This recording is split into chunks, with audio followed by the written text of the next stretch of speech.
কালীঘাটের কাকু সুজয় কৃষ্ণ ভদ্র সব হিসেব মিলছে, শুধু একটা হিসেব ছাড়া। এর আগে যতজন প্রভাবশালী, যাদেরকে প্রভাবশালী বলে আজকে কলকাতা হাইকোর্টে রীতিমতো হলফনামা দিয়ে বলা হচ্ছে মামলাকারীর পক্ষ থেকে, একজন মামলা করেছেন যে প্রভাবশালীদের স্বর্গরাজ্য হয়ে উঠছে কিনা এসএসকেএম হাসপাতাল, রাজ্যের 1 নম্বর সুপার স্পেশালিটি মেডিকেল কলেজ ও হাসপাতাল, যেখানে আউটডোর বিভাগেও একদিন দেখাতে আসতে পারার জন্য গোটা রাজ্যের সাধারণ মানুষ অপেক্ষা করে থাকে। ওই 2 টাকার টিকিটের যে কি মহার্ঘ মূল্য, তা একমাত্র যিনি ভুগছেন, মানে রোগে ভুগছেন, সত্যি সত্যি রোগে ভুগছেন, তিনি একমাত্র জানেন। কিন্তু কোনো রোগেই ভুগছেন না, সুস্থ ফিট সুজয় কৃষ্ণ ভদ্র তিনিও জানেন এসএসকেএমের 2 টাকার নয়, টিকিটের নয়, আউটডোরের নয়, ইনডোরে জামাই আদরে থাকার মহার্ঘ মূল্য। কি করে জানেন?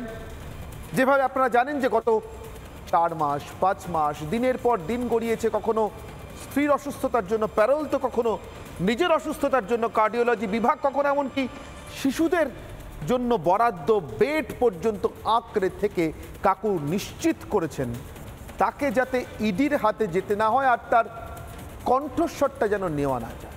হৃদযন্ত্রের সমস্যা, এমনকি মনের সমস্যার জন্য কণ্ঠস্বর দিতে আপত্তি। পৃথিবীতে এমন আজব রোগ আর রোগী সম্পর্কে কতজন ডাক্তারবাবু জানেন সন্দেহ আছে। আমি অন্তত এমন কোনো ডাক্তারবাবুকে চিনি না যারা এই সম্পর্কে আমাকে কোনো সাহায্য করতে পেরেছেন। কিন্তু প্রশ্নটা অন্য জায়গায়। পার্থ, শোভন, ফিরহাদ, মদন, জ্যোতিপ্রিয়, বোঝা যায়, সত্যি সত্যি বোঝা যায়, যারা একসময় মমতা বন্দ্যোপাধ্যায়ের সঙ্গে এক মিছিলে বুকের উপরে প্ল্যাকার্ড সেঁটে হেঁটেছেন, আমরা সবাই চোর, আমাদের গ্রেফতার করুন বলে, তাদের জামাই আদর পাওয়ার কারণটা বোঝা যায়। তারা তৃণমূলের হোমরা চোমরা, তারা তৃণমূলের প্রথম দিন থেকে মমতা বন্দ্যোপাধ্যায়ের সঙ্গী। মমতা বন্দ্যোপাধ্যায় যুব কংগ্রেসে থাকাকালীন দুঃসময়ে অসময়ে, তৃণমূলের সুসময়ে, তৃণমূলের খারাপ সময় সদা সর্বদা ছিলেন। তাই তার কিছুটা অন্তত দাম তো পেয়েছেন, পাওয়া কথা না, সংবিধানকে সম্মান করলে, কিন্তু তবুও পেয়েছেন। বোঝা গেল প্রশাসনিকভাবে সাংবিধানিকভাবে পাওয়া অন্যায় হলেও রাজনৈতিকভাবে কেন পেয়েছে। আমার প্রশ্নটা ঠিক এখানে। সুজয় কৃষ্ণ ভদ্র তৃণমূল কংগ্রেস অথবা মমতা বন্দ্যোপাধ্যায়ের মন্ত্রিসভার কে? তিনি এটা পেলেন। এক আসনে বসে গেলেন ভিআইপি ট্রিটমেন্টে ফিরহাদ, পার্থ, শোভন, মদন, জ্যোতিপ্রিয়র সঙ্গে। ভিআইপিদের জন্য সেফ হ্যাভেন কিনা ভেবে দেখছে কলকাতা হাইকোর্ট, খতিয়ে দেখছে, বিচার করছে, রাজ্যের হলফনামা চেয়েছে, এসএসকেএমকে ডেকেছে। রাজ্যের স্বাস্থ্যমন্ত্রীর নাম মমতা বন্দ্যোপাধ্যায়, রাজ্যের পুলিশ মন্ত্রীর নাম মমতা বন্দ্যোপাধ্যায়, রাজ্যের মুখ্যমন্ত্রীর নাম মমতা বন্দ্যোপাধ্যায়। অর্থাৎ রাজ্যের মুখ্যমন্ত্রী পুলিশ মন্ত্রী হিসেবে জানেন ইডি আর সিবিআই এর হাতে এই মুহূর্তে কারা কারা আটকে রয়েছেন, কোন কোন কারণে আটকে রয়েছেন, কোন কোন মামলায় আটকে রয়েছেন। আর স্বাস্থ্যমন্ত্রী মমতা জানেন তাদের মধ্যে একজন সুজয় কৃষ্ণ ভদ্র কি জামাই আদর ভোগ করছেন তারই রাজ্যের, তারই দপ্তরের অধীন এ রাজ্যের 1 নম্বর সুপার স্পেশালিটি মেডিকেল কলেজ হাসপাতাল এসএসকেএম। কারণটা কি? এসএসকেএম কি সুজয় কৃষ্ণ ভদ্র তৈরি করেছেন? মানে ভাবতে পারেন যে আমার অনির্বাণের জেনারেল নলেজের এই খারাপ হাল কেন। আমি কিন্তু আমার জেনারেল নলেজ সম্পর্কে কোনো সাফাই না দিয়েই বলতে পারি, ধরুন যেভাবে কার্জন গেট তৃণমূলের আমলে তৈরি হয়েছে, সায়নী ঘোষ বলছেন, সেভাবে হতেই পারে হয়তো এসএসকেএম হাসপাতালও সুজয় কৃষ্ণ ভদ্র তৈরি করেছেন। অথবা এসএসকেএম হাসপাতালের ভিতরে চিকিৎসক হোক, অচিকিৎসক কর্মী হন, কেউ না কেউ আছেন যিনি কাকুর আত্মীয়, তিনি হয়তো কাকুর থাকার ব্যবস্থা করে দিয়েছেন। কিন্তু রাজ্যের স্বাস্থ্যমন্ত্রী দিনের পর দিন সেটা সহ্য করছেন কেন? যেখানে ওই একটা হাসপাতালে ভর্তির জন্য কি লম্বা লাইন, তিনি জানেন যে হাসপাতালে ভর্তির জন্য তিনি এবং তার দলের একজন দায়িত্বপ্রাপ্ত নেতা ছাড়া আর কোনো নেতার, তৃণমূল কংগ্রেসের কোনো নেতার, এমনকি মদন মিত্রের ফোন এলেও যেন হাসপাতালের সুপার সে ফোন না ধরেন, এমন নির্দেশ জারি হয়ে গিয়েছিল। তাহলে সুজয় কৃষ্ণ ভদ্র কার ফোনে এসএসকেএম, কার? আসবো সেই বিতর্কে, আসবো তার আগে আজকের বিশেষ প্রতিবেদন। দেখতে পাচ্ছ মিথিলেশ মিশ্রা তিনি উপস্থিত রয়েছেন, তিনি সুজয় কৃষ্ণ ভদ্র, তাকে কিন্তু অ্যাম্বুলেন্সে তুলে নেওয়া হলো। কাকু কেমন আছেন? ও কাকু, কাকু কেমন আছেন?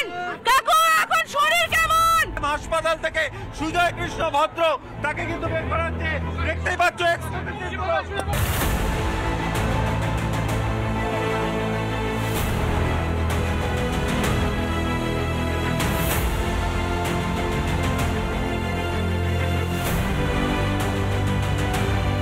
একেবারে রুদ্ধশ্বাস টানা পড়েন যেন কোনো মন্ত্রী শান্ত্রী।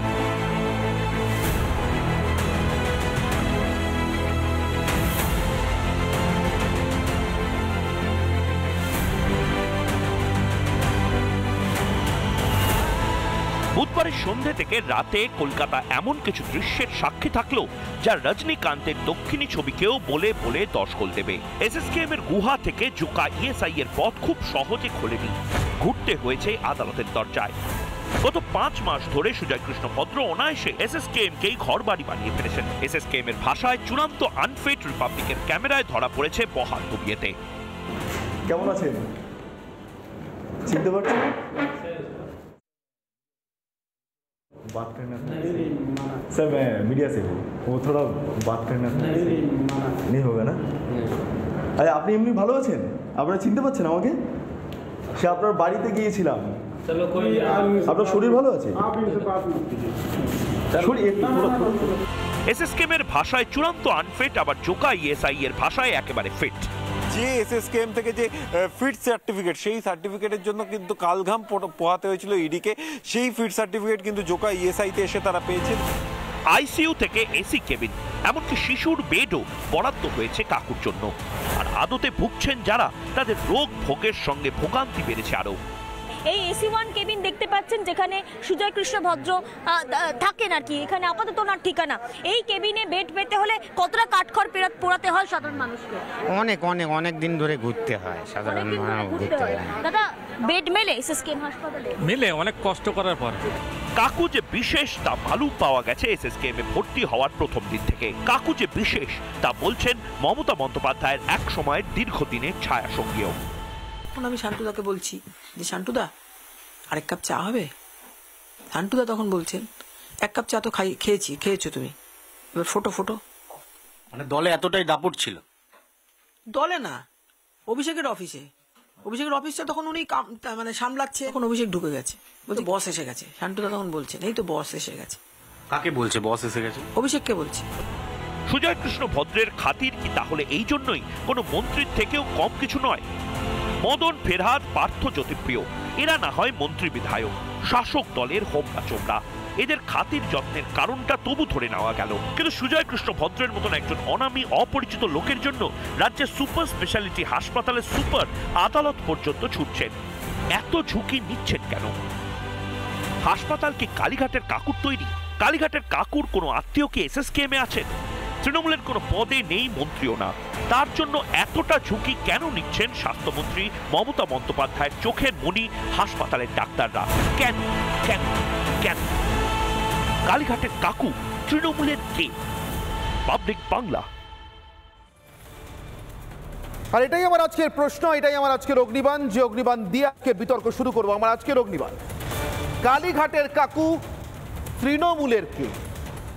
এই প্রশ্নের উত্তর পেতেই আজকের বিতর্ক। সেই বিতর্কে আমার সঙ্গে যারা উপস্থিত থাকছেন তাদের সঙ্গে আপনাদের পরিচয় করে দিই। আমার সঙ্গে রয়েছেন শারদ মুখোপাধ্যায়, ডক্টর শারদ মুখোপাধ্যায়, চিকিৎসক এবং বিজেপির পক্ষ থেকে রয়েছেন বিজেপি মুখপাত্র হিসেবে।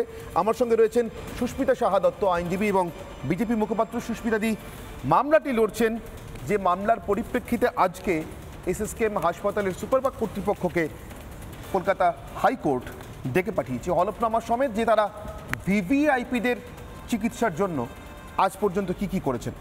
রাজু ঘোষ রয়েছেন আমার সঙ্গে, রাজনৈতিক কর্মী, এবং রাজু তৃণমূলকে সমর্থন করেন, এবং রয়েছেন মণিশঙ্কর চট্টোপাধ্যায়, আইনজীবী।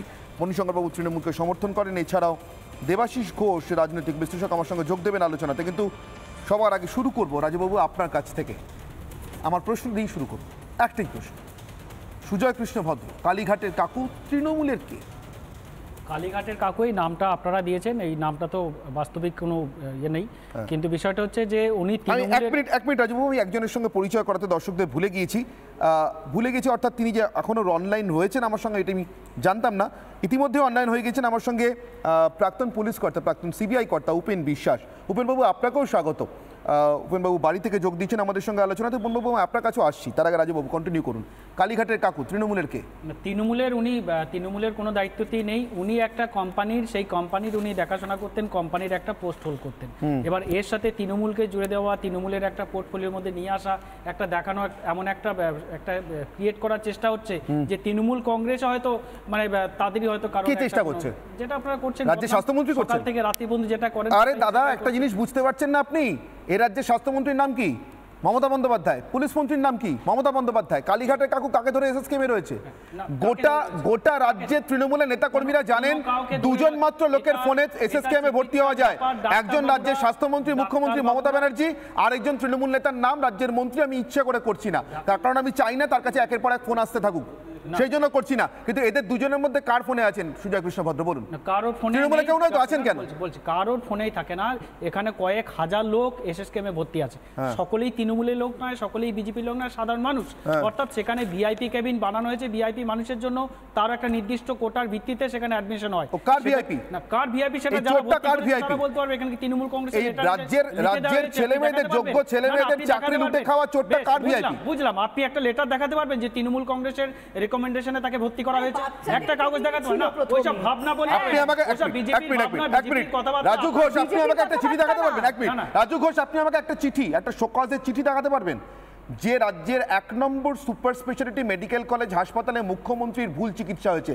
আমরা বলছি না, মুখ্যমন্ত্রী বলেছেন। একটা সকাল না জানেন না, একটা সকালের চিঠি দেখাতে পারবেন? আপনারা আগে ঠিক করুন যে আপনাকে বলুন না, রাজ্যের এসএসকেএম হসপিটাল থেকে ভালো বলবেন না খারাপ বলবেন? আপনি আগে ঠিক করুন না। আপনারা বলছেন যেখানে চিকিৎসা হয় না, সেখানে জিজ্ঞাসা করলাম, মানুষ এখানে চিকিৎসা পায় না, আবার বলছেন যে সেখানে এই প্রশ্নটার মানে রাজু ঘোষ বুঝতে পারবেন না, আর বুঝলে উত্তর দেবেন না। শারদ বাবু। রাজু বাবু, আপনি উত্তেজিত হবেন না। আপনি যেহেতু উত্তেজিত হননি, তার মানে আপনারা কেউ দোষী নন। যাই হোক, গলার আওয়াজ শুনে বুঝতে পারছি পারদ বাড়ছে। ছোট করে বলে দিই, ভারতবর্ষ পশ্চিমবাংলা নয়, ভারতবর্ষের সর্বশ্রেষ্ঠ হাসপাতালের 5টার মধ্যে কিন্তু শেঠ শুক্লাল কারনানি মেমোরিয়াল হাসপাতাল আসে। চিকিৎসক হিসেবে দুঃখিত এবং লজ্জায় মাথা কাটা যাচ্ছে যখন চারিদিকে স্লোগান উঠছে সেম সেম এসএসকেএম। এর থেকে বড় লজ্জার স্লোগান কিন্তু কোনোদিন বাঙালি শোনেনি। দাঁড়ান রাজুবাবু, আপনি উত্তেজিত নন, আপনার সঙ্গে তো তৃণমূলের পার্টির সঙ্গে তো কাকুর কোনো সম্পর্ক নেই, আপনি কেন বেকার ঝোল টানছেন? আপনার ছেড়ে দিন, হাত তো ধুয়ে ফেলার টাইম এসে গেছে, এবার বলতে দিন আমাদের। চিকিৎসক হিসেবে বলি, উডবার্ন ওয়ার্ড এসএসকেএম হসপিটাল লব্ধ প্রতিষ্ঠিত রুগী ছাড়া কিন্তু ঢুকতে পারেন না। লব্ধ প্রতিষ্ঠিত রুগীর মধ্যে কিন্তু তালিকাভুক্ত এখন দাগি আসামিরা, যারা এসএসকেএমে ঢোকে আশ্রয়ের জন্য। কিসের আশ্রয়? পুলিশের ছাতার তলায়, পশ্চিমবঙ্গ রাজ্য পুলিশের ছাতার আশ্রয়। এবং উডবার্ন ওয়ার্ডে দাঁড়ান রাজু, অনেক বলেছেন দাগি আসামি যারা, একের পর তারা দাগি অভিযোগের ভিত্তিতে তাকে ডাকা হয়েছে, তাকে তার ইনকোয়ারি চলছে, আদালতে প্রমাণিত হয়নি, আপনি দাগি আসামি কি করে বলেন? এরা ঢুকছে এসএসকেএম হাসপাতালটা পরিষেবা যেটা দিতে পারে সেই পরিষেবার তছরূপ ঘটছে। আমি বলবো পরিষেবা তছরূপ। স্বাস্থ্য পরিষেবা হচ্ছে নষ্ট, সাধারণ জনগণ পাচ্ছে কষ্ট। এবং এই নষ্টটা কে করেছেন? মাননীয় মুখ্যমন্ত্রী তথা স্বাস্থ্যমন্ত্রী তথা পুলিশ মন্ত্রী মমতা বন্দ্যোপাধ্যায়ের অঙ্গুলি হেলন ছাড়া এই সেফ আশ্রয় কোনোদিন উডবার্ন ওয়ার্ডে কেউ পান না। শারদবাবু, আপনার কথার সূত্র ধরে আপনি একদম মমতা বন্দ্যোপাধ্যায় থেমেছেন, সেখান থেকে সুস্মিতা দিকে আসবো।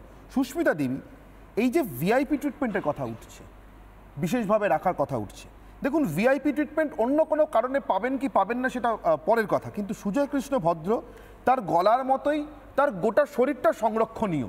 তার কারণ তিনি এ রাজ্যের এতাবৎকালের সর্ববৃহৎ চুরির সবথেকে বড় সাক্ষী। শুধু সাক্ষী নন, তিনি আর কি সেটা ইডি হলফনামা দিয়ে আদালতে জানাচ্ছে, আমি তার মধ্যে ঢুকছি না। কিন্তু আমার প্রশ্ন, এরকম একটা লোককে বাঁচিয়ে রাখাটা খুব জরুরি। এরকম একটা লোককে মুখ্যমন্ত্রী নিজের মুখে বলেছেন, কিন্তু আমি তাই বলছি, তিনি বলেছেন আমার ভুল চিকিৎসা হচ্ছে। মুখ্যমন্ত্রীর পায়ের চিকিৎসা যে হাসপাতাল ঠিক করে করতে পারেনি, সেই হাসপাতালে মনের, হৃদয়ের সব কিছুর চিকিৎসা, হৃদযন্ত্রের সব কিছুর চিকিৎসা চলছে সুজয় কৃষ্ণ ভদ্রের, এবং তিনি আনফিট। তিনি ইএসআইতে গিয়ে গতকাল প্রমাণিত হলো তিনি ফিট। এসএসকেএম হাসপাতাল কি ভুল চিকিৎসার একটা প্রতিষ্ঠান হয়ে দাঁড়াচ্ছে? তাহলে এমন প্রতিষ্ঠানে যদি সত্যি সত্যি সুজয় কৃষ্ণ ভদ্র কিছু হয়ে থাকে, তাকে রাখাটা কতটা বিপজ্জনক? অনুষ্ঠানের শুরুতে যে আপনি বললেন না আজকে মামলাটার কথা, আমাদের ভারতীয় জনতা পার্টির মানে ইনিশিয়েটিভে মামলাটা হয়েছিল, মামলাটা আমি মুভ করেছিলাম আমি। তো আজকে আমাদের মামলাটায় আমি একটা অনারেবল চিফ জাস্টিসের ডিভিশন বেঞ্চে অনারেবল জাস্টিস বিবেক চৌধুরীর একটা অর্ডার দেখিয়েছিলাম। পার্থ চট্টোপাধ্যায়ের মামলার কানেকশনে একটা কথা বলেছিলেন, এটা আমার কথা নয় কিন্তু, এটা একদম বিজেপির কথা নয় রাজুদা, এটা কিন্তু একেবারে অনারেবল চিফ জাস্টিস বিবেক চৌধুরীর কথা।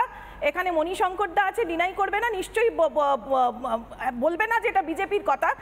সেখানে ক্যাটেগরিক্যালি এসএসকেএমকে বলা আছে, এবং একটা প্যারাগ্রাফ 9 অর্ডারটা শুরুই করা হয়েছে যে ডাক্তাররা হিপোক্রেটিক ওথ নিয়ে তারা কাজ শুরু করেন, তারা তাদের এই সম্বন্ধে এরকম কথা ভাবতেই আমাদের খারাপ লাগে। অথচ এখানটা বলে দিই, আমাদের ডাক্তারদের অবস্থা না ত্রিশঙ্কু অবস্থা।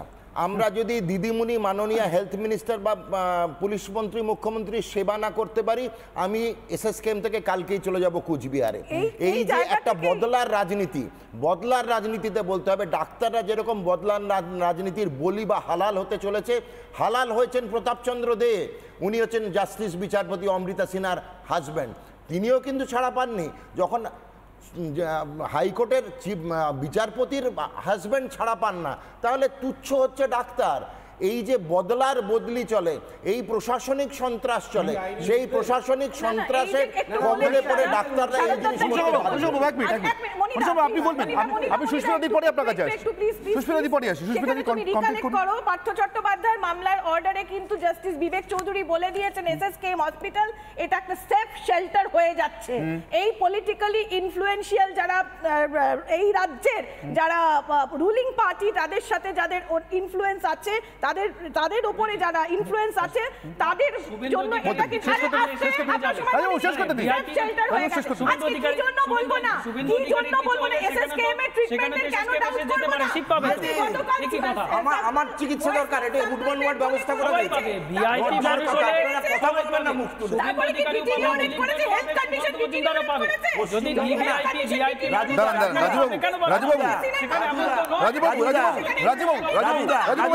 পশ্চিমবঙ্গের দুটো রোগ, আমি এক মিনিট 2019 আমি মণিশঙ্কর বাবুর কাছে আসবো। মণিশঙ্কর বাবু আপনার কাছে আসছি, এক মিনিট। মণিশঙ্কর রাজুবাবু এক মিনিট দাঁড়ান, রাজুবাবু এক মিনিট দাঁড়ান, রাজুবাবু দাঁড়ান। এসএসকেএম সম্পর্কে রাজুবাবু, এসএসকেএম সম্পর্কে, এসএসকেএম এর চিকিৎসা সম্পর্কে আপনার থেকে সামান্য হলেও যার কিঞ্চিত বেশি স্টেক এবং অনুযোগ থাকতে পারে, আমি তেমন একজন মানুষের পাশে দাঁড়িয়ে আছি, মণিশঙ্কর চট্টোপাধ্যায়। কেন মণিশঙ্কর বাবু সম্পর্কে কথাটা বললাম? মণিশঙ্কর বাবুর আত্মার নিকটের থেকেও নিকটের মানুষ বলে তিনি যাকে বলেন, সারা জীবন বলেছেন, এখনও বলেন, বুক বাজিয়ে বলেন। এর জন্য মণিশঙ্কর বাবু অবশ্যই তার একটা কৃতজ্ঞতা প্রাপ্য হয় সাধারণ মানুষের কাছ থেকে। তার কারণ আমরা জানি চোখ বুঝলে আজকের পৃথিবীতে কেউ কাউকে স্বীকার করেন না, কিন্তু মণিশঙ্কর চট্টোপাধ্যায় সুব্রত মুখোপাধ্যায়ের দাম তার জীবনে আজ পর্যন্ত স্বীকার করেন। এটা অর্থমূল্যে দানের কথা বলছি না, আজকাল যেভাবে লোকে বুঝে থাকে। মণিশঙ্কর বাবু এহেন সুব্রত মুখোপাধ্যায়ও নাকি এসএসকেএম হাসপাতালের ভুল চিকিৎসার বা অপচিকিৎসার শিকার হয়েছেন, এটা আমরা শুনেছিলাম। যদিও তার কোনো প্রমাণ আমাদের কাছে নেই, তার কারণ তার পরিবার শেষ পর্যন্ত কোনো অভিযোগ দাখিল করেননি। যে এসএসকেএম হাসপাতালে মুখ্যমন্ত্রীর ভুল চিকিৎসা হয়েছে বলে আমাদের কাছে একটা প্রমাণ আছে, মানে মুখ্যমন্ত্রীর নিজের বক্তব্য।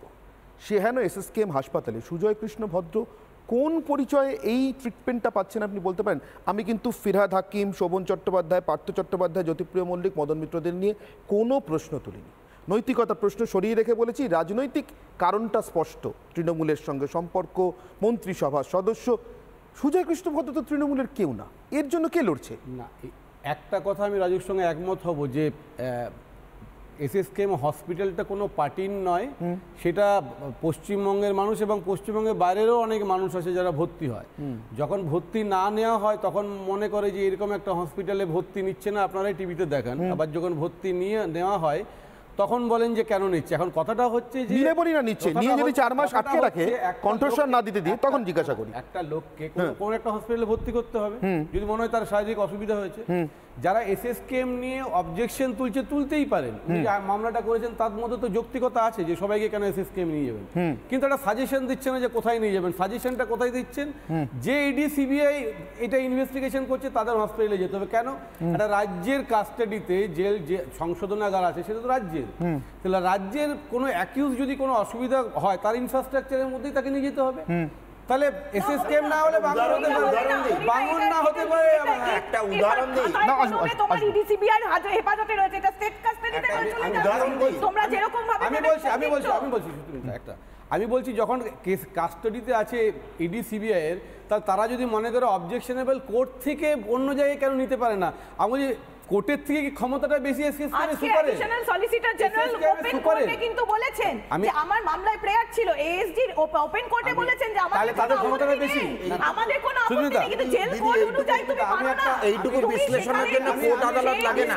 আমি শুনুন তোমার নেই। আমি সাধারণ মণিশঙ্কর বাবু, আমি 1 মিনিট আচ্ছা একটু বলতে দিও ওনাকে। মণিশঙ্কর বাবু আপনি বলুন। আনইন্টারাপ্টেড বলতে চাই, তারপর বলবেন, মাঝে কিছু বলবেন না। অনেক পুলিশ অফিসারকে দেখেছি যারা যখন রাজ্য সরকারের অধীনে কাজ করেন তারা এরকম ধরনেরই, যারা রাজ্যের ক্ষমতায় থাকে তারা যা বলে তার মতোই কাজ করে, সোজা মেরুদণ্ড সোজা হয়ে কাজ করতে পারে না। আমরা অনেক সময় দেখেছি এরা যখন আবার রিটায়ার্ড করে তখন আবার রাজ্য সরকারকে তুলোধনা করে এই পুলিশ খারাপ ওই পুলিশ খারাপ। ডাক্তারদের মধ্যেও তাই আছে, দেখবেন রিটায়ার্ড ডাক্তারগুলোই বেশি চিৎকার করে, দেখবেন যারা অন সার্ভিসে তারা তো চিৎকার করে না। আমার কথা হচ্ছে যে এসএসকেএম হাসপাতালে আছে কি না আছে, থাকা উচিত কি না উচিত, কোর্ট মনিটরিংয়ে যখন হচ্ছে তখন কারো অবজেকশন করার কোনো অধিকারই নেই, কারণ যদি মনে করেন সেটা ঠিক নয় কোর্ট থেকে সেটা ঠিক করবে। আরেকটা হচ্ছে যে ভয়েস স্যাম্পল নিয়ে এত আলোচনা হচ্ছে না, ভয়েস স্যাম্পলটা কনস্টিটিউশনে একটা ফান্ডামেন্টাল রাইট ছিল যে ভয়েস স্যাম্পলটা আমার প্রেরোগেটিভ, আমি যদি কনসেন্ট দিই তবেই নিতে পারবে, নাহলে নিতে পারবে না। 2013-তে রিতেশ সিনহার জাজমেন্টে সুপ্রিম কোর্ট বলেছে। এখন আমার একটা নিজের একটা অবাক লাগছে, সুস্মিতা আছে যথেষ্ট পড়াশোনা করে ভালো মামলা করে, আমি দেখছি আজকের ডেটে যে আইন 3টে হয়েছে সিআরপিসি, আইপিসি এবং এভিডেন্স অ্যাক্টটা, যেটা সাক্ষ্য এটা তো এভিডেন্স অ্যাক্টের মধ্যেই আসে। সিআরপিসি অবশ্যই সিআরপিসির 53 সাব ক্লজ 1-এ বলা আছে যে ইলেকট্রাল যেগুলো ডাক্তারের কাছে মানে মেডিকেল প্র্যাকটিশনারের কাছ থেকে এই টেস্টগুলো হবে, সেখানে ভয়েস স্যাম্পলের টেস্ট কিন্তু বলা নেই, এটা সুপ্রিম কোর্টের অর্ডারেই হচ্ছে। সুপ্রিম কোর্টের অর্ডারে হচ্ছে।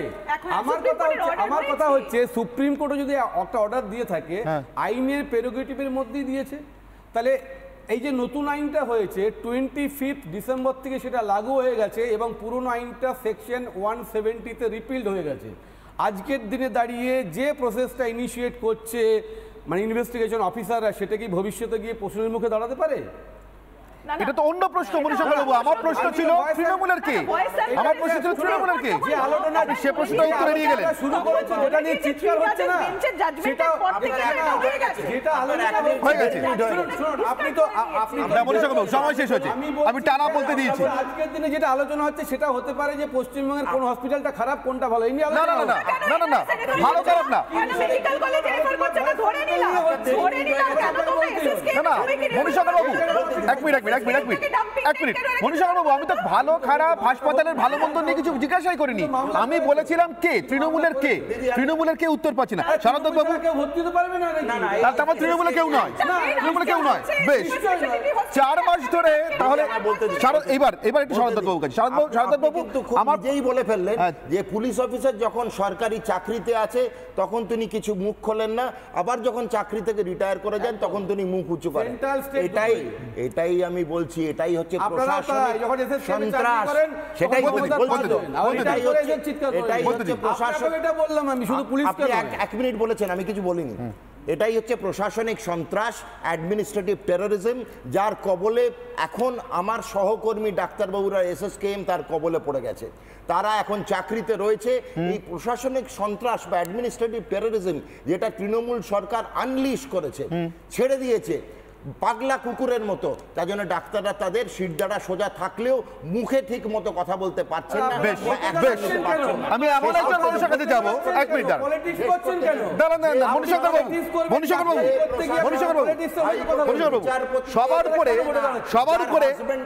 শারদত্ত বাবু 1 মিনিট, কিন্তু সবার ক্ষেত্রে নিয়মটা প্রযোজ্য না, সবার ক্ষেত্রে এই নিয়মটা প্রযোজ্য না। শারদত্ত বাবু আমি রোগ আছে, 2019-এ দুখানা রোগ এসেছে, একটা হচ্ছে কোভিড-19, পলিটিশিয়ানের দুটো রোগ একটা কোভিড-19 একটা কোরাপ-19 হচ্ছে তৃণমূল। উপেন বিশ্বাস এক মিনিট উপেন বিশ্বাস এই যাদের কথা বলছিলেন মনীষবাবু এক মিনিট শারদবাবু আর মুখ তুলে কথা বলবেন শারদবাবু এক মিনিট দাঁড়ান আমি ডাক্তারের প্রোটেস্ট করব বিসি রায়ের মতো মুখ্যমন্ত্রী পেয়েছেন আপনি কোন সাহসে অপমান করেন সাবধান অপমান করবেন না ডাক্তার শারদবাবু বসুন শারদবাবু বসুন প্লিজ বসুন বিধানচন্দ্র রায় কি করেন না সবাই বিধানচন্দ্র রায় কি করেন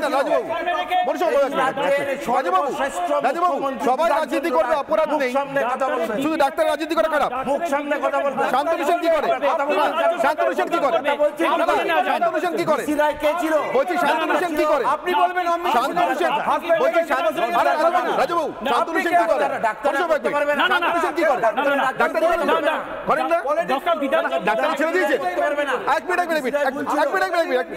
বলছি শারদবাবু এক মিনিট না তাহলে শান্তনু সেন করবেন না মনীষবাবু এক মিনিট মনীষবাবু শান্তনু সেন রাজনীতি করবেন নির্মল মাঝি করবেন উনি করবেন না তাহলে অসুবিধা কোথায় আমি বলছি ডাক্তার সার্ভিসে থাকলেই সবাইকে যে মাথা ঝোকাতে হবে তা নয় উপেন বিশ্বাস আমার সঙ্গে রয়েছেন উপেন বিশ্বাস আমি উপেন বিশ্বাসের কাছে যাব আমি উপেন বাবুর কাছে যাব উপেন বিশ্বাস আমার সঙ্গে রয়েছেন প্রাক্তন সিবিআই কর্তা উপেন বাবু আমি আপনার কাছে এলাম একটা প্রশ্নের উত্তর নেওয়ার জন্য উপেন বাবু যে জামাই আদর এসএসকেএম এর থেকে সুজয় কৃষ্ণ ভদ্র ভোগ করছেন আপনি তার কিছু অন্তত নিশ্চয়ই অবগত হাইকোর্টের গড়ে দেওয়া একটি বিশেষ কমিটির হয়ে আপনি কাজও করেছেন আদালতের দেওয়া দায়িত্ব অনুযায়ী আমি সে কাজ সম্পর্কে আসছি না কিন্তু আপনার একজন প্রাক্তন পুলিশ কর্তা হিসেবে এবং আপনি এমন একজন প্রাক্তন পুলিশ কর্তা যিনি সার্ভিস থেকে বেরিয়ে যাওয়ার পর না যেটা মণিশঙ্করবাবু বলছিলেন সার্ভিসে থাকাকালীন একেবারে প্রশাসনের সর্বোচ্চ মানুষটির সঙ্গে আপনাকে লড়তে হয়েছে অনেক মূল্যও চোকাতে হয়েছে সেহেন উপেন বিশ্বাসের চোখে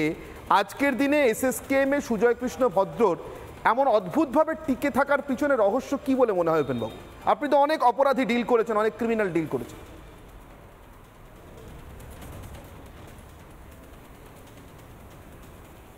দেখুন এইখানে আপনারা অনেক মন্ত্রীদের কথা বলেছেন যে মন্ত্রীরা তারা উডবান অর্ডার গিয়েছে কিন্তু কোনো মন্ত্রী কিন্তু কালীঘাটের কাকু নয় কালীঘাটের কাকু এই পদবিটা একটা লোকই পেয়েছে তিনি হচ্ছেন এই ব্যক্তি তাহলে এই সুজয় কৃষ্ণ ভদ্র তার এই কোয়ালিফিকেশনটা কোনো মন্ত্রী পাননি তিনি পেয়েছেন কালীঘাটের কাকু এইটাই তো আসল মানে সিস্টেম ওপেন মানে যদি দরজাটা খোলেন তাহলে এইটাই চাবিকাঠি যে তার চাবিকাঠি হচ্ছে সে কালীঘাটের কাকু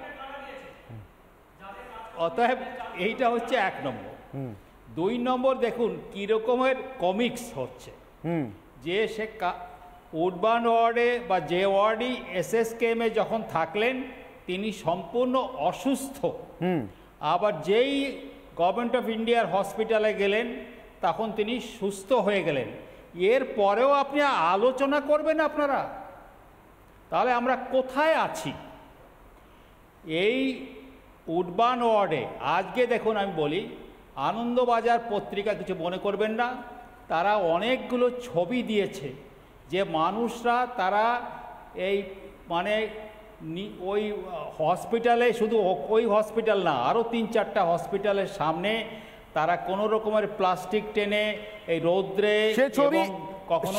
সেরকম অনেক ছবি আমাদের চ্যানেলও এই মুহূর্তে চলছে উপেনবাবু আপনি যদি টিভি সেটটা খোলা থাকে আপনি দেখতে পাবেন যে কিভাবে মানুষ ওয়ার্ড ছেড়ে দিন একেবারে হাসপাতালের ভিতরে রাস্তায় শুয়ে আছে যে এই মানুষগুলোর কোনো স্থান না এই মানুষগুলোর স্থান নেই ওই উডবান ওয়ার্ডে বা এসএসকেএমে তাহলে এত বড় অপরাধ আমি বলবো কি যে যদি নিরপেক্ষভাবে ইডি বা সিবিআই তদন্ত করে এই দ্বারা যেগুলো তদন্ত হচ্ছে এসএসকেএম এর ডাক্তাররা কেন আসামি হবে না এসএসকেএম এর ডাক্তাররা কেন আসামি হবে না কার নির্দেশে হচ্ছে কে অর্ডার দিচ্ছে বললে তো হবে না আপনি যেটা করছেন সেটা অন্যায় করছেন কি না।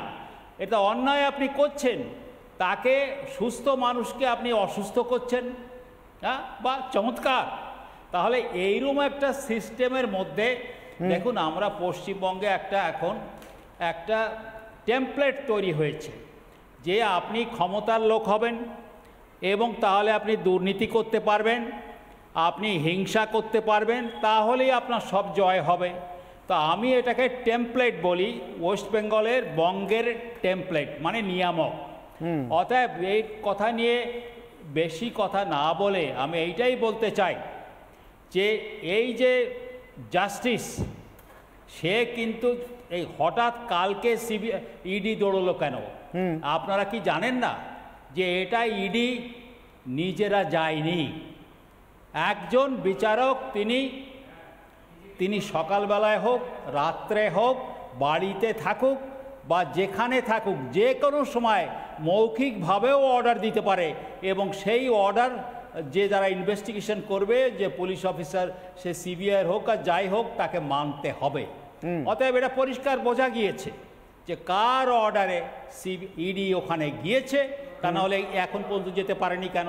এতদিন ধরে তাকে ওখান থেকে নিয়ে অন্য হয় কি বলে হাসপাতালে, অন্য হসপিটালে নিতে পারলো না কেন?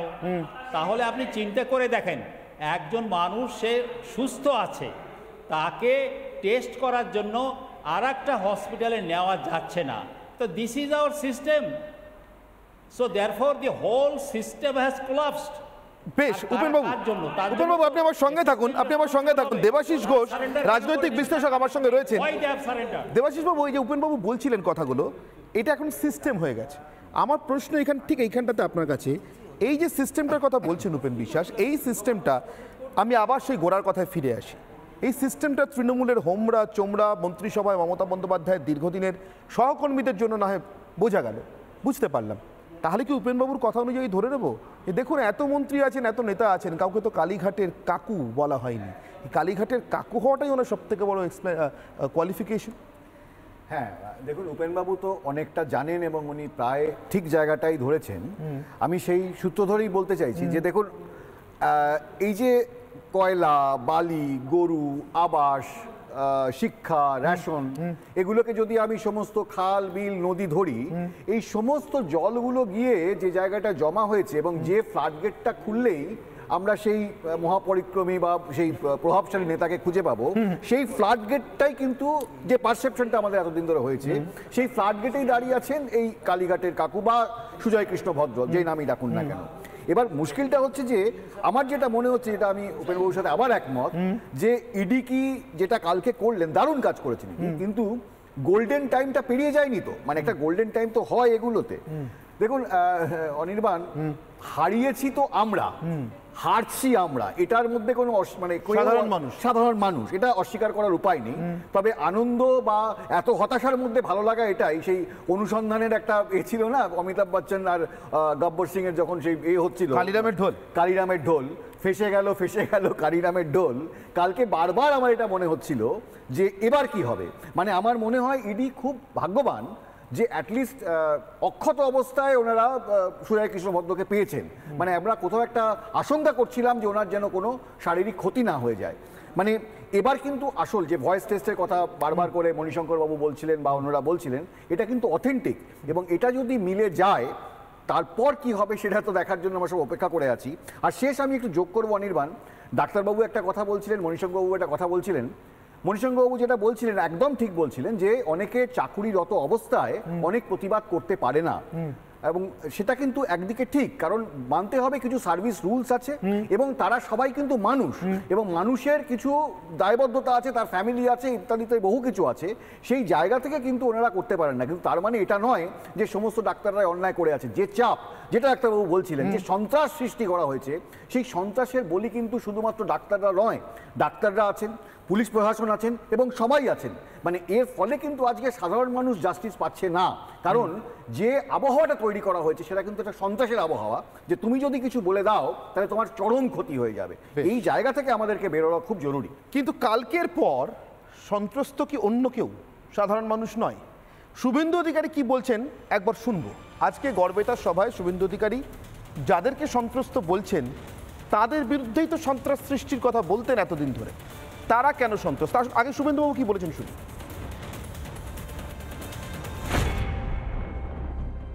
50 পেরিয়ে গেছে, শুধু লিফটস এন্ড বাউন্সের তো 600 কোটি টাকার সম্পত্তি। দুটা বাড়ি ডিট্যাক করেছে লিফটস এন্ড বাউন্স, এবং দুটো বাড়ি হচ্ছে প্রাসাদ। আমি ইডিকে বলবো তাড়াতাড়ি অকশন করুন, অকশন করুন। আমার হাতে লোক আছে, বাড়িটা কিনবে, আর বাড়িটা কিনে একটা অনাথ আশ্রম তৈরি করবো। কাকুতেই কাল রাত্রে ধোঁয়া বেরিয়ে গেছে, পিসি ঘুমায়নি, 4:30 অব্দি আলো জ্বলছে বাড়ি। শুধু কাকুর ভয়েস এত ফোন করেছে মমতা ব্যানার্জি আর ভাইপো কাকুর সঙ্গে, সব খেলা শেষ, শুধু সময়ের অপেক্ষা। গোটা ব্যানার্জি বংশ চোরের বংশ, স্বগোষ্ঠী ভিতরে যাবে, আর সেদিন পশ্চিম বাংলায় আরেকটা অকাল দেওয়ালি হবে। প্রস্তুত তো? সুজয় কৃষ্ণ ভদ্র তার জন্য কালীঘাটের বাড়িতে 4:30 পর্যন্ত আলো জ্বলছে শুভেন্দু অধিকারী বলছেন, অর্থাৎ যাদের বিরুদ্ধে সন্ত্রাস তৈরি করার অভিযোগ তারা সন্ত্রস্ত। কিন্তু কেন? আমি আজকে দর্শকদের কাছে প্রশ্ন করেছিলাম, আমি আসবো রাজবাবু আসবো দর্শকদের কাছে প্রশ্ন করেছিলাম, কালীঘাটের কাকু আসলে কি তৃণমূলের অর্থমন্ত্রী? কালীঘাটের কাকু কি আসলে তৃণমূলের অর্থমন্ত্রী? ফেসবুক, টুইটার অর্থাৎ এক্স হ্যান্ডেল এবং ইউটিউবে দর্শকরা কে কি বলছেন শুনুন। কালীঘাটের কাকু কি তৃণমূলের অর্থমন্ত্রী? কেন এই কথাটা বললাম তারও কারণ আছে। এতে হ্যাঁ বলছেন ফেসবুকের 84% দর্শক, না বলছেন 16%। আসলে এই প্রশ্নটা করার কারণটা খুব স্পষ্ট। তৃণমূল নাকি যুদ্ধে যাচ্ছে। তৃণমূলের বিভিন্ন নেতা নেত্রীরা পোস্টার দিচ্ছেন বিভিন্ন জায়গাতে, বিশেষ করে সোশ্যাল মিডিয়াতে। তাতে নেত্রী একজনই মমতা বন্দ্যোপাধ্যায়, এক সেনাপতির নাম আসছে। তো আমার ক্ষুদ্র বুদ্ধিতে মনে হলো যুদ্ধ করতে তো রসদ লাগে, মানে রাজস্ব, মানে অর্থ। তা যদি নেত্রী থাকেন, সেনাপতি থাকেন, তাহলে একজন অর্থমন্ত্রীও তো আছেন বটে। সেই অর্থমন্ত্রীকে সুজয় কৃষ্ণ ভদ্র, যার বিরুদ্ধে এত মোটা টাকার দুর্নীতি নিয়ে এসে এক জায়গায় জড়ো করার অভিযোগ, সেই সুজয় কৃষ্ণ ভদ্র ফেসবুকের দর্শকদের মতামত শুনেন। এবার এক্স হ্যান্ডেল। কালীঘাটের কাকু সুজয় কৃষ্ণ ভদ্র, তিনি কি তৃণমূলের অর্থমন্ত্রী? রাজ্যের নয়, রাজ্যের অর্থমন্ত্রী আলাদা। তিনি রাজ্যের মানুষের জন্য অর্থ সংগ্রহ করেন, রাজস্ব সংগ্রহ করেন। কিন্তু তৃণমূলের অর্থমন্ত্রী, যিনি তৃণমূলের যুদ্ধের জন্য, সেনাপতিদের জন্য, তৃণমূলের নেত্রীর জন্য অর্থ সংগ্রহ করবেন যদি তাকে দায়িত্ব দেওয়া হয়, তিনি কি সুজয় কৃষ্ণ ভদ্র? হ্যাঁ বলছেন 88% মানুষ, 12% মানুষ এক্স হ্যান্ডেলে বলছেন না। চলে আসবো ইউটিউবের পরিসংখ্যান। ইউটিউবে জনমত সমীক্ষা 95% মানুষ বলেছেন হ্যাঁ এবং 5% মানুষ না। ইউটিউবের পরিসংখ্যানটা উল্লেখ করছি আরেকটু বড় করে এই কারণে, 14,000 মানুষ রায় দিয়েছেন ইউটিউবের পরিসংখ্যানে এখনো পর্যন্ত। যখন আপনাদের সামনে এই পোল রেজাল্ট আমি ঘোষণা করছি, 14,000 মানুষ এখনো পর্যন্ত বলেছেন। ইউটিউবে 14,000 মানুষের মধ্যে 95% বলছেন কালীঘাটের কাকুই আসলে তৃণমূলের অর্থমন্ত্রী। আমি এখান থেকে আমার বিতর্কের পরবর্তী অংশে যাব সরাসরি। শারদ্দাত বাবু, আমি আপনার কাছ থেকে শুরু করছি। ঠিক আছে, আসবো রাজুবাবু, বলার সুযোগ পাবেন। আর সুযোগ, আচ্ছা এখন বলবেন। আচ্ছা বলুন সুজয় কৃষ্ণ ভদ্র কি আপনাদের অর্থমন্ত্রী, মানে তৃণমূলের অর্থমন্ত্রী? সেনাপতি শুনেছি, নেত্রী শুনেছি, আবার শুভেন্দু অধিকারী কেন? সুজয় কৃষ্ণ ভদ্র নিয়ে কথা হচ্ছে। আমি ইডিকে বলবো, এই শব্দটা উনি বলছেন, অর্থাৎ ইডিকে শুভেন্দু বাবুরা বা বিজেপিরা বলেন। আর আপনিও বলতে পারেন, বলুন না। না না, উনি এই কেসের সাক্ষী, উনি এই কেসের সাথে উনি কিভাবে বললেন যে আমি ইডিকে বলবো? উনি কিভাবে বললেন? প্রমাণ হচ্ছে তো যে শুভেন্দু অধিকারীরা এই ইডিকে এবং সিবিআইকে চালাচ্ছে। আর যে শুভেন্দু অধিকারীকে এই সুস্মিতাদিরা, এই বিজেপিরা চোর বলেছিল, আজকে সেই শুভেন্দু অধিকারী বিজেপির দলে গিয়ে আজকে তৃণমূলকে চোর বলছে। আচ্ছা রাজুবাবু দাঁড়ান, প্রতিষ্ঠিত চোর, যাকে বিজেপি চোর প্রমাণ করেছে, সেই লোকটাই আজকে। রাজুবাবু, দুজন দর্শকের অগ্নিবাণ এসে গেছে আপনার জন্য। সুস্মিতা, এক মিনিট। দুজন দর্শকের অগ্নিবাণ, সুস্মিতা, দুজন দর্শক ইতিমধ্যে অগ্নিবাণ পাঠিয়েছেন, দুজন দর্শকের অগ্নিবাণ। শারদাবাবু, আপনি বেশ কিছুদিন পরে এলেন, এখন দর্শকরা অগ্নিবাণ ছুটছেন। অনির্বাণের অগ্নিবাণের সঙ্গে দর্শকের অগ্নিবাণও ছোড়া হচ্ছে প্রত্যেকদিন। দর্শকদের অগ্নিবাণ, সেই দর্শকদের মধ্যে দুজন দর্শক, মণিশঙ্কর বাবুদের এখন লেডি ম্যাকবেথের দশা। লেডি ম্যাকবেথের দশা। দুদিন আপনারা সব চারিদিকে এখন বিরোধী দেখতে পাচ্ছেন, আর খুনি দেখতে পাচ্ছেন, আর রক্ত। অতসী সেন অর্থমন্ত্রী সুজয় কৃষ্ণ ভদ্র হলে কি হতে পারে? অতসী সেন বলছেন নতুন অর্থমন্ত্রী কাকু দিয়ে ঘোষণা করবেন। রাজীববাবু দিয়ে দেবেন নাকি সুজয় কৃষ্ণ ভদ্র পশ্চিমবঙ্গের সরকারি কর্মচারীদের? না দেখুন না, এটার মধ্যে মণিশঙ্কর বাবু এটার মধ্যে কিন্তু একটা খুব গুরুতর প্রশ্ন লুকিয়ে আছে। রাজীববাবু, মণিশঙ্কর বাবু গুরুতর প্রশ্ন লুকিয়ে আছে। রাজ্য সরকার নাকি অর্থাভাবে ভুগছে। সুজয় কৃষ্ণ ভদ্র কি এত অর্থের যোগানদার তিনি চাইলে পশ্চিমবঙ্গ সরকারের কর্মচারীদের দিয়ে দিতে পারেন? দর্শকদের পারসেপশন বলছে। অতসী সেন লিখলেন, এই প্রশ্নটা দেখার পরে নতুন অর্থমন্ত্রী কাকু ডিএ ঘোষণা করবেন। তিনি বলছেন তাকে একটা অ্যাপ্লিকেশন করতে বলুন যে আমি অর্থাভাবে ভুগছি, আপনার কাছে অনেক টাকা আছে দিন, তারপরে যদি রিপ্রেজেন্টেশন ডিএ এর কথা বলছেন। আরে যেটাই প্রাপ্য, অভাব নয়, প্রাপ্য। অ্যাপ্লিকেশন করলে অভাব আর প্রাপ্যের ডিফারেন্স আছে। দেবে না বলেছে কি? অভাব আর প্রাপ্যের ডিফারেন্স আছে। দেবে না বলেছে, অ্যাপ্লিকেশনটা করতে বলুন। আচ্ছা আরেকজন ফাল্গুনী ব্যানার্জি জিজ্ঞাসা করছেন ফাল্গুনী ব্যানার্জি, আরেক দর্শক তার অগ্নিবাণ, শুধু অর্থমন্ত্রী নাকি সব মন্ত্রীদের উপরে কাকু? যে কথা উপেনবাবু বলছিলেন, ওনার একটা এক্সট্রা কোয়ালিফিকেশন আছে, সবাই মন্ত্রী শান্তি নেতা, কিন্তু উনি কাকু। আমার একটা ছোট্ট প্রশ্ন আছে মণিশঙ্কর বাবু। ছোটবেলা থেকে আমি কাকাবাবু পড়ে বড় হয়েছি, সুনীল গঙ্গোপাধ্যায়দের আমলে আনন্দমেলা পড়তাম, সেখানে কাকাবাবুর গল্প বেরোতো। ছোটবেলা থেকে পূজাবার্ষিকীতে পেতাম কাকাবাবুর গল্প। কাকাবাবুর এক সন্তু ছিল। কালীঘাটের কাকাবাবুর কি আছে, কাকুর কি আছে? মানে কালীঘাটের কাকুর ভাইপো কি? আমি যেটুকু শুনেছি সেটা হচ্ছে যে উনি যে মামলাগুলো দেখেছেন, যেমন নারদা মামলায় দেখেছি আমি অরিজিনাল কি ট্যাম্পার করা টেস্ট হয়েছে, তারপরে এখন নারদা মামলা কিন্তু কিছু নেই, টেস্ট হয়েছে, এটা ঘটনাটা সত্যি। উনি যেটুকু শুনেছি আমি, উনি অন্যের কাছে বলেছেন যে আমি যে এজে আছি এই মামলাটা আমার জীবনকালে শেষ হবে না, ফলে আমার যেটা অ্যাডভান্টেজ হচ্ছে যে আমি জীবিত থাকতে হয়তো পলিটিক্সে ঢুকে গিয়ে আমার ট্রিটমেন্টটাই ভালো হতো না, সেই জন্য অ্যাটলিস্ট একটা মেডিকেল বোর্ড বসিয়ে সেন্ট্রাল গভর্নমেন্ট স্টেট গভর্নমেন্ট আমার যে ট্রিটমেন্টটা করাচ্ছে এটাতে আমি খুব খুশি, এটা উনি বলেছেন। এবং উনি এটাও বলেছেন যে মামলার কিছু নিষ্পত্তি হবে না, এটা গ্যারান্টি রাখুন, কারণ এইটাকে দেখিয়ে বিজেপি শুধু ভোটে লড়বে এবং ভোট করবে, ফলে ফলে ফলে যদি চিকিৎসাটা যদি ভালো করে হয় সেটা করতে বলুন যাতে না মেরে দেয়। শরৎবাবু, তাহলে আমি এই প্রশ্নের উত্তর চাইবো, তাহলে কি চিকিৎসা করানোর পদ্ধতি চুরি? আরেক পদ্ধতি হচ্ছে চুরি। এই সেল কোম্পানি, তিনখানা কোম্পানি, তার দুটো ডিরেক্টর, দুখানা ডিরেক্টর, একটা অমিত ব্যানার্জি আর লতা ব্যানার্জি, আর আগের প্রাক্তন ডিরেক্টরকে সুজয় ভদ্র আর অভিষেক ব্যানার্জি। আর এরা কারা? এরা মমতা বন্দ্যোপাধ্যায়ের নিকটতম আত্মীয়। মমতা বন্দ্যোপাধ্যায় তৃণমূল সুপ্রিমো। আর কি খুনবে তৃণমূলের কে? এরা তৃণমূলের পয়সার যোগানদার। অর্থমন্ত্রী বলছেন তৃণমূলের অর্থমন্ত্রী। বেশ বেশ, সুস্মিতা দি পরের দিন কাজে লাগবে মামলা সওয়াল করতে গেলে। অর্থমন্ত্রী কিনা জিজ্ঞাসা করতে পারেন। আর এরা করতেন, আমি আপাতত কাজে লাগবে, মনিরা বললো না অ্যাপ্লিকেশন করতে, তাহলে বলবেন ওখানে অর্থমন্ত্রী কথা। সুকান্ত মজুমদার, বিকাশ রঞ্জন ভট্টাচার্য, অধীর রঞ্জন চৌধুরী এবং নওশাদ সিদ্দিকী কি বলছেন? আমি প্রশ্ন একটাই রেখেছিলাম সবার কাছে, কালীঘাটের কাকু তৃণমূলের কে? কে কি বললেন শুনুন। দেখুন, আদালত রায় দিয়েছে, সেই রায়কে ইমপ্লিমেন্ট করেছে তদন্তকারী সংস্থা। অনেক আগেই এই রায় আসা উচিত ছিল বা আদালতের সেই নির্দেশ আসা উচিত ছিল, এবং এবার বোঝা যাবে যে কালীঘাটের কাকুর যে ভোকাল কর্ড, সেই ভোকাল কর্ড থেকে রাস্তা কোন দিকে যাচ্ছে। নিশ্চয়ই ওখানে কোনো গুপ্তধন আছে। তদন্ত ঠিকমতো হতো না, আদালতের কড়া পদক্ষেপের ফলে শেষ পর্যন্ত সুজয় কৃষ্ণ ভদ্রের কণ্ঠস্বরের নমুনা পাওয়া গেল। আদালত যদি সঠিক সময়ে পদক্ষেপ না করতেন এটাও হতো না। এখন তদন্তকারী সংস্থাকে তৎপরতার সঙ্গে তাদের চূড়ান্ত তদন্তের পরিণতির দিকে এগোতে হবে। ঘাড় ধরে ওর সরবার করা উচিত, চোরের সাক্ষী ঘাট কাটা, ঘাড় ধরে ভয়েস বার করা উচিত। এসএসকেএম শুধুমাত্র পশ্চিমবাংলা নয়, ভারতবর্ষ একটা নাম করা হসপিটাল। সেখানে যদি আধিকারিকরা এই ধরনের মেরুদণ্ডহীন হয়ে যায় তাহলে মানুষ আর আশাটা কোথা থেকে পাবে? শাসক দ্বারা কুক্ষিগত করে রাখছে, তার একটা প্রকৃষ্ট উদাহরণ হচ্ছে কালীঘাটের কাকুকে দীর্ঘদিন প্রায় 6 মাস মতো আনফিট সার্টিফিকেট দিয়ে আটকে রাখা। সুস্মিতা দিদি 10 সেকেন্ডে চলে আসবো, মনিসঙ্গে বাবু আসবো। আচ্ছা তাহলে 10 সেকেন্ড দেবো, 10 সেকেন্ড। আমি বলছি যে এতদিন যে আছে এসএসকেএম হাসপাতালে, আদালতের তো বোঝা উচিত যে এভিডেন্সটা মানে ইনভেস্টিগেশনটা এগোচ্ছে না। পরশুদিনও মামলাটা করেছে সম্ভবত, আমি যতটুকু শুনেছি বিজেপির তরফ থেকে, ও মামলাটা করার পরেই এই পদক্ষেপটা নিয়ে হয়েছে। তার মানে 10 সেকেন্ড উত্তর উত্তর উত্তর হয়ে গেছে, 10 সেকেন্ড উত্তর। আমি যিনি মামলা করেছেন তার কাছ থেকে উত্তর দেবো, প্লিজ প্লিজ প্লিজ। সুস্মিতা দি 10 সেকেন্ড প্লিজ, উত্তর উত্তর মনিসঙ্গে না প্লিজ।